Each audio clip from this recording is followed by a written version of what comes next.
നമ്മുടെ കുഞ്ഞു മക്കൾ ഭക്ഷണം കഴിക്കാതെ വരുമ്പോൾ നമുക്കുള്ളൊരു പരിഹാരമാണ് നൂഡിൽസ്. പക്ഷെ അത് ഒട്ടും നല്ലതല്ലാന്ന് അറിയെങ്കിലും വേറെ നിവൃത്തിയില്ലാത്തതുകൊണ്ട് നമ്മളത് കൊടുക്കും കേട്ടോ. അതിന് പകരമായിട്ട് നമുക്ക് ഈ വെർമിസെല്ലി സേമിയ ഒന്ന് പരീക്ഷിച്ച് നോക്കാം. ഇത് ലെമൺ ഫ്ലേവറാണ് കേട്ടോ.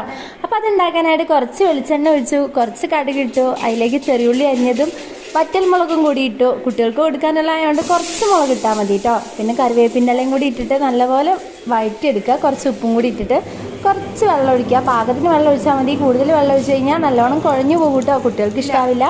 അപ്പോൾ അതും കൂടി ഇട്ട് കഴിഞ്ഞാൽ പരിപാടി കഴിഞ്ഞു കേട്ടോ. പെട്ടെന്ന് ഉണ്ടാക്കാനും പറ്റും, കുട്ടികൾ കഴിക്കുകയും ചെയ്യും കേട്ടോ. ഇതിനൊരു ലെമണിൻ്റെ ടേസ്റ്റ് ഉണ്ടാവും. റാഗിയുടെ ഉണ്ട് കേട്ടോ അതുപോലത്തെ. അപ്പം ഒരു പാക്കറ്റിന് 80 രൂപയാണ് വില. അപ്പോൾ ഇത് വാങ്ങിക്കഴിഞ്ഞാൽ നമുക്ക് അത്യാവശ്യം കുട്ടികൾ കഴിക്കാൻ സമയത്തൊക്കെ ഉണ്ടാക്കി കൊടുക്കാം കേട്ടോ. അപ്പോൾ ഞാൻ എന്തായാലും ഉണ്ടാക്കി. എൻ്റെ മോന് ഭയങ്കര മടിയാണ് കേട്ടോ. അപ്പോൾ ഞാൻ കാണിച്ചു തരാം എന്താ കഴിക്കുന്നത്.